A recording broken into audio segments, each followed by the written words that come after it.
하나님 말씀 사사기 8장 22절에서 28절까지의 말씀입니다.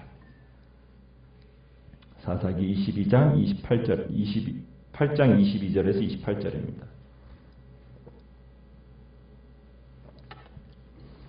사사기 8장 22절입니다.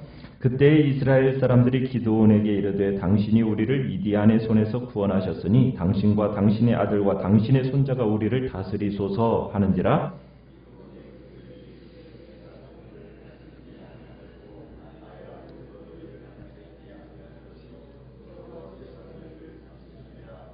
기드온이 또 그들에게 이르되 내가 너희에게 요청할 일이 있으니 너희는 각기 탈취한 귀고리를 내게 줄지니라 하였으니 이는 그들이 이스마엘 사람들이므로 금 귀고리가 있었음이라.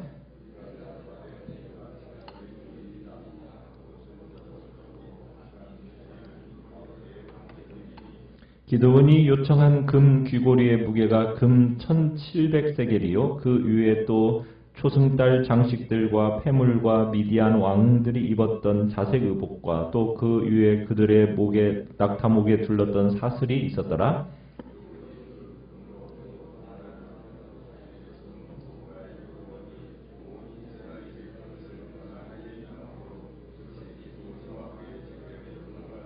같이 읽습니다.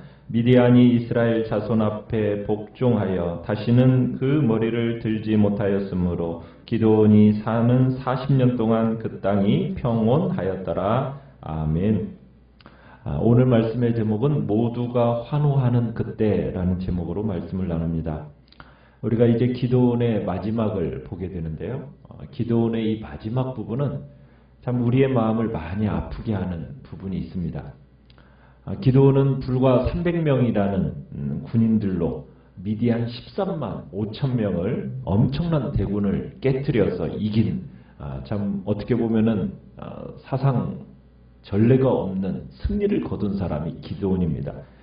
어떻게 보면 그 당시 최첨단 무기라고 할 수 있는 낙타, 수많은 낙타를 거느리고 온 이 부대, 미디안 군대를 이긴 거예요. 그러니까 이스라엘 사람들이 기드온에게 열광을 합니다. 그건 어떻게 보면 당연한 결과라고 볼 수도 있습니다. 300명으로 13만 5천 명, 그리고 그 당시 최첨단의 무기를 동원해서 온 미디안 군대를 물리친 기드온. 그 기드온을 보면서 막 이스라엘 사람들이 흥분을 한 거예요. 흥분을 하면서 기드온에게 뭐라고 요청을 합니까? 22절에 뭐라고 요청을 하고 있어요? 당신이 우리를 미디안의 손에서 구원하셨으니 당신이 우리를 다스려달라고. 대를 이어서 당신의 아들과 당신의 손자들이 우리를 다스리게 해달라고. 그러면서 기드온에게 뭘 제안하는 겁니까? 왕권을 제안하는 겁니다. 이건 심각한 죄를 범하고 있는 겁니다. 하나님께서 영을 부어주셔서 기드온에게 참으로 성령을 덧입혀 주셨죠. 그리고 나팔을 불어 군대를 모집하면서 하나님의 걱정이 있었어요. 그 하나님의 걱정이 무엇이었습니까? 초반부에 3만 2천 명에 달하던 이스라엘 사람들이 기드온의 그 나팔 소리에 몰려왔었어요. 그 기드온의 군대를 하나님이 어떻게 하셨어요? 2차례에 걸쳐서 줄이셨죠. 3만 2천 명을 제일 처음에는 두려워한 자들은 떠나라 하니까 2만 2천 명이 돌아가고 1만 명만 남았는데 그 1만 명도 너무 많다고 하시면서 뭐라고 얘기해요? 물 먹는 것으로 줄이셨는데 몇 명까지 줄이신 거예요? 300명으로 줄이셨어요. 그때 300명으로 줄이시면서 하신 말씀이 뭡니까? 이유가 뭐예요? 이스라엘 사람들이 전쟁에서 승리하고 그 영광을 하나님께 돌리지 않고 자신에게 돌릴 것에 대한 우려 때문에 하나님이 그 숫자를 300명까지 줄인 거예요. 미디안의 손에서 누가 구원했는지를 알게 하기 위해서 했던 거죠. 누가 구원한 겁니까? 미디안에서 구원한 분은 하나님이시잖아요. 그런데 이들이 하나님께 영광을 돌리려 하지 않고 대신에 지금 사람들이 무엇을 하고 있는 겁니까? 전쟁이 끝나자마자 이 모든 영광을 누구에게 지금 돌리고 있어요? 기드온에게 돌리고 있는 거예요. 그러니까 하나님께서 이런 일을 일어날 것을 아시고 처음부터 이들이 스스로 영광을 차지할 것을 막기 위해서 대책을 세우신 것이 숫자를 300명까지 줄이면서 이렇게 하셨는데도 이 사람들이 하는 일이 지금 뭐예요? 그 모든 영광을 하나님께로가 아니라 기드온에게 돌리고 있다는 거예요. 그러면서 기드온에게 당신이 우리를 미디안의 손에서 구원했으니 이스라엘의 왕이 되어달라. 이렇게 요청하는 거예요. 자, 이에 대한 기드온의 반응, 23절에 기드온이 반응은 어떻게 하고 있습니까? 백성들의 요구 앞에 기드온이 뭐라고 얘기해요? 나는 너희를 다스리지 않을 거다. 나의 아들도 너희를 다스리지 않을 거다. 오직 누가 너희를 다스릴 거다? 여호와께서 여러분을 다스릴 것입니다. 이렇게 답변을 했어요. 이렇게 답변을 하게 되는 이 배경이 있어요. 지금 이스라엘의 왕은 누구이시라는 거예요?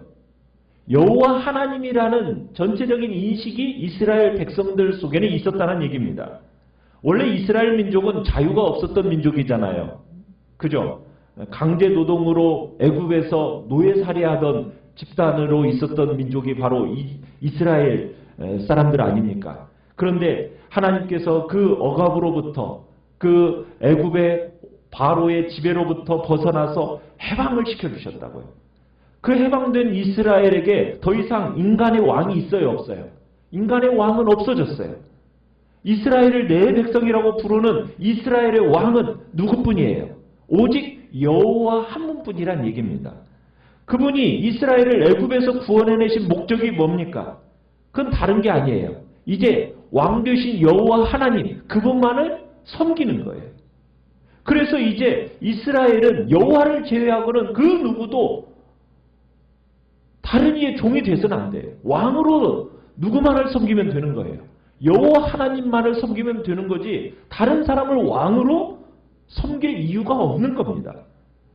그것이 이스라엘의 보편적인 이 사람들의 가지고 있는 정서가 되어져 있는데 지금 이스라엘 사람들이 뭘 요구하고 있는 겁니까? 왕을 요구하고 있는 거예요. 그리고 이 배경을 누구보다 잘 알고 있는 기드온이 이것을 거부하는 거예요. 하나님이 세우시는 이스라엘의 공동체의 속성을 너무나도 잘 알고 있기 때문에 이렇게 거부하는 것이 당연한 겁니다. 이스라엘 백성은 누구의 품꾼이에요? 여호와의 품꾼이기 때문에 여호와를 제외하고는 누구에게도 종노릇 할 필요가 없는 자유민이란 얘기입니다. 오직 여호와 하나님만을 모시고 그분을 섬기는 자유공동체란 얘기예요. 그리고 여호와가 이스라엘을 자유케 하신 것은 왜 그래요? 여호와 하나님만을 섬기고 이웃을 섬기도록 하려는데 목적이 있어요. 자, 그런 목적 가운데서 그러하기 때문에 지금 기드온이 뭐라고 답변을 한 거예요? 오직 여호와께서 이스라엘을 다스리신다. 대답은 참 신학적으로 아주 모범 답안을 이야기를 했어요. 자, 대답은 완전하게 했는데 기드온에게 문제가 있어요. 어디에 문제가 있느냐? 기드온의 그 마음 중심에 문제가 있는 겁니다. 마음 중심에. 자, 우리가 그걸 어떻게 할 수가 있느냐? 자, 기드온이 왕 삼기를 지금 원하는 사람들의 요구는 거절을 했지만 요청하는 게 있습니다. 뭘 요청하고 있죠? 한 가지를 요청하고 있죠. 24절에서. 뭘 요청하고 있습니까? 지금 자신의 영향력을 가지고 기드온이 백성들에게 전쟁을 통해 얻은 그 전리품을 미디안 달라는 거예요. 전리품 중에 뭘 달라고 하고 있어요? 미디안 사람들의 금 귀고리를 달라고 요청을 합니다. 이 금 귀고리를 달라는 것에는 두 가지 상징적인 의미가 있어요. 그건 뭐냐면 첫째, 백성들로부터 선물을 요구한다라는 것은 그들에게 순종을 요구하는 행위입니다. 순종을. 그러니까 모든 백성들로 하여금 자신의 요구에 따르게 함으로써 충성을 어떻게 하면은 맹세케 하는 겁니다. 그들에게 순종을 요구하고 있는 거예요. 충성을 맹세케 하고 있는 거예요. 그러면서 두 번째로 지금 기드온이 받은 이 금의 양이 왕의 금고에나 들어가기에 적합한 양이에요. 얼마나 들여졌다고 얘기하고 있습니까? 26절에 보니까 금 1700세겔, 1700세겔이라고 하면 우리 지금으로 하면 20kg이에요. 그러니까 금 20kg이면 엄청난 금 아닙니까? 그 많은 양을 이제 이 기드온이 받은 거예요. 자, 그러면서 거기에다가 또 무엇까지 지금 추가되어지고 있어요? 26절에 초승달 장식, 그리고 폐물, 미디안 왕들이 입었던 자색 의복, 그 위에 낙타목에 둘렸던 사슬. 여러분, 여기에서 나오는 얘기가 뭐냐면 그 당시 왕들이 입었던 자주색 옷에다가 왕들이나 낙타에다가 이렇게 했던 금 장식들을 누가 지금 다 가져가고 있는 거예요? 기드온이 가져가고 있는 거예요. 여기서 지금 보여지고 있는 건 뭐냐면 왕이라는 어떤 신분과 호칭은 포기했는지 모르지만 자신은 뭐처럼 공경받고 싶다는 거예요. 왕처럼 공경받는 것은 내려놓은 게 아니라는 거예요. 그래서 지금 금과 그리고 왕과 관련된 모든 장식품들을 자기가 소유하고 그 옷을 입는 겁니다. 거기에다가 한 가지 더 이제 안타까운 일이 있는데 27절에 기드온이 모은 20kg의 이 금으로 뭘 만들었어요? 에봇 하나를 만들었습니다. 이것은 왕처럼 행세하는 것보다 더 큰 죄가 되었는데 이스라엘이 이 에봇을 어떻게 했다고요? 음란하게 위했다. 음란하게 섬겼다. 그리고 이것이 기드온과 그의 집에 뭐가 되었더라? 올무, 올가미가 되었더라. 이렇게 얘기하고 있어요. 여러분, 에봇이라는 게 뭐죠? 에봇이라는 것은 대제사장이 겉에 입는 성의입니다. 거룩한 옷이에요. 그 에봇 앞에는 뭐가 있어요? 우림과 둠밈이라고 해가지고 여호와의 뜻을 분별하는 그런 여호와의 판결문이 있어요. 그래서 하나님의 뜻을 분별할 때 쓰여지는 이제 판결문이 있고 그 옷은 마치 하나님의 임재 상징으로서 이 대제사장과 밀접하게 관계되어져 있는 에봇 옷이 바로 에봇입니다. 그러니까 하나님의 임재가 상징되어져 있는 거예요. 그런데 지금 이 기드온이 에봇을 만든 거예요. 뭘로? 금으로. 아주 금으로. 여러분 20kg의 금으로 한번 만들었다고 상상을 해보십시오. 얼마나 번쩍번쩍 거리겠어요. 그것이 마치 하나님의 영광이 그곳에 임하인 것처럼 그 에봇을 이제 자기가 만든 겁니다. 마치 하나님의 임재를 그 에봇이 확보되어지는 것처럼. 그런데 여러분, 전에 기드온은 무엇을 입었다고 얘기를 했었죠? 여호와의 영을 옷 입었다라는 표현을 그때 썼었어요. 처음에. 그러니까 그 당시에 여호와의 신, 여호와의 영을 옷 입어서 이 모든 일들을 이루었던 기드온은 어떻게 보면은 지금 여호와의 신을 의지하면서 순종하면서 살면 되었는데, 이제 에봇은 이제 상징적으로 어떻게 보면은 다른 가치인 금으로 딱 옷 입으면서 자신에게 더 이상 이제는 뭐가 느껴지지 않는 거예요. 여호와의 영으로 옷 입은 것이 더 이상 느껴지지 않으면서 이제 보여지는 금으로 만든 그 에봇을 통해서 마치 하나님의 임재가 그곳에 있는 것인 것처럼 이제 거기를 주목하도록 만드는 거예요. 그러니까 여호와의 신의 옷을 뭘로 바꿔버린 겁니까? 금 에봇으로 바꿔버린 거예요. 그러니까 기드온이 만든 이 에봇은 대제사장이 하나님의 뜻을 분별할 때 사용했던 우림과 둠밈의 기능이 있습니까? 없습니까? 그건 없어요. 그러니까 이 에봇은 결국 그런 것과 하나님의 뜻과는 전혀 상관이 없는 뭘로 만들어져 버린 거예요. 우상이 되어져 버리는 거예요. 그런데다가 이 에봇을 어디에다가 두어서 기념으로 삼았다고 얘기하고 있죠? 27절에 이 에봇을 어디에다 두었어요? 자기의 성읍 오브라에 두었다, 이렇게 표현하고 있죠. 누구의 성읍? 기드온이 살고 있는 그 성읍 오브라에 두었다라고 얘기하고 있어요. 결국 기드온이 이 에봇을 오브라에 두어서 자기가 이룬 대승리를 기리고 싶었다라는 이야기입니다.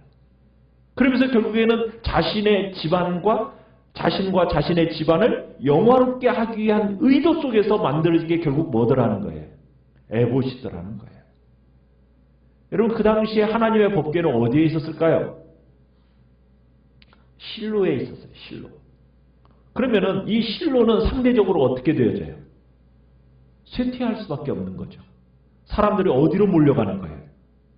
기드온이 만들어 놓은 에봇이 있는 그 오브라라는 곳으로 사람들이 몰려가는 거예요. 그리고 진짜 하나님의 법궤가 있고 하나님의 대제사장이 있는 실로는 쇠퇴되어지는 거예요.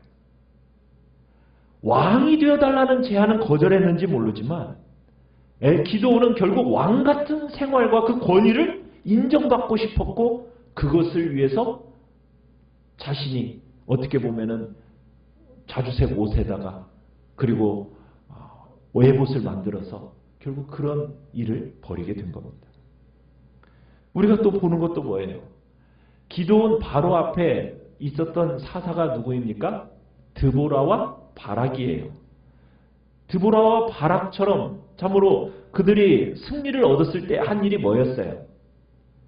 승리를 얻고 난 뒤에 한 일은 하나님을 향한 찬양이었어요. 그렇지 않습니까? 자, 그런데 여러분 이 드보라와 바락의 전쟁과 기드온의 전쟁, 여러분 규모와 결과를 생각할 때 어떤 게 더 하나님의 은혜가 더 강렬하게 임했던 것 같습니까? 이 기드온의 전쟁이 더 하나님의 은혜가 강렬하게 임했잖아요. 그러면 찬양이 더 어때야 돼요? 더 놀라운 찬양이 나와야 되는 것이 마땅한 거잖아요. 자, 그런데 지금 그 뒤에 찬양이 나와야 안 나와요? 안 나와요. 그러니까 기드온은 어떻게 보면 심각한 결함이 있는 사사로서 결국에는 마무리를 지으면서 이 기드온을 기점으로 해가지고 어떤 현상이 나타나냐? 이스라엘이 급속하게 하얀 곡선을 이제는 그리게 됩니다. 어쨌든 이제 28절에 가보시면은 이스라엘을 괴롭히던 미디안은 이제 이 전쟁을 통해서 이스라엘의 종이 되었고 기드온이 살아있는 40년 동안은 전쟁이 없었다라고 얘기합니다. 한 세대 동안 평안했던 거죠. 어쨌든 하나님께서 기드온과 이스라엘의 죄와는 상관없이 하나님께서 베풀어 주신 은총이었어요. 기드온이 금을 달라고 해서 만든 물건, 여러분 마치 뭐와 같다는 생각이 드세요? 온 이스라엘에게 올무가 되었다라는 것은 광야에서 아론이 백성들에게 뭘 달라고 했어요? 금을 달라고 해가지고 뭐 만들었죠? 금송아지 만들었죠. 그래서 백성들을 실족하게 했던 것과 어떻게 보면은 매우 흡사한 모습이라고 할 수가 있어요. 그러니까 기드온은 보여지지 않는 하나님의 영, 그 영을 인지하기보다는 뭐에 더 마음을 두는 거예요? 손에 만져지고 보여지는, 눈에 보이는 형상, 그것에 더 가치를 두고 더 소중히 여기기 시작한 데서 문제가 발생하는 겁니다. 결국 금 에봇은 금 에봇이라는 것은 여호와의 구원을 기념하는 것이 되어야 했는데 여호와를 기리거나 여호와의 승리를 기념하는 데 있지 않았고 결국 기드온의 에봇이 되어서 그 에봇은 자긍하지 말라고 했던 그 하나님의 경고를 어기게 되었고 참으로 하나님이 자고하지 못하도록 그 숫자를 300명까지 그렇게 줄이시고 그로 말미암아 승리를 거두게 하셨건만 결국에는 금으로 에봇을 만들고 백성들을 음란하게 그 에봇을 위하게 함으로써 스스로 자고했던 기드온의 참 말년을 보게 되는 겁니다. 우리가 때로 하나님이 하신 일이라고 우리가 말은 하면서도요. 실제 속에서는 내가 한 것처럼 하는 태도를, 행동을 취하는 경향이 있다는 거예요. 우리는 절대로 그래서는 안 돼요. 하나님의 사역을 함에 있어서 여호와께서 하신 것이지 내가 한 게 아니잖아요. 모든 영광은 누구에게 돌려야 되는 거예요? 하나님께로 돌려야 됩니다. 그런데 은연중에 그 하나님의 영광을 내가 취하고 있다면 그건 주님 앞에서 정말 책망받을 일이라는 거예요. 우리는 주님 앞에서 정말 언제든지 나를 높이고자 하는 그 유혹을 진리 안에서 철저하게 무너뜨리고 오늘도 그런 유혹에 넘어지지 않도록 우리 자신을 진리 위에 세워나가고 절대로 하나님의 은혜를 잊지 않고 모든 영광은 하나님께 돌리며 살아가겠다고 이 시간 결단하며 나가시길 바랍니다. 오늘 말씀을 생각하면서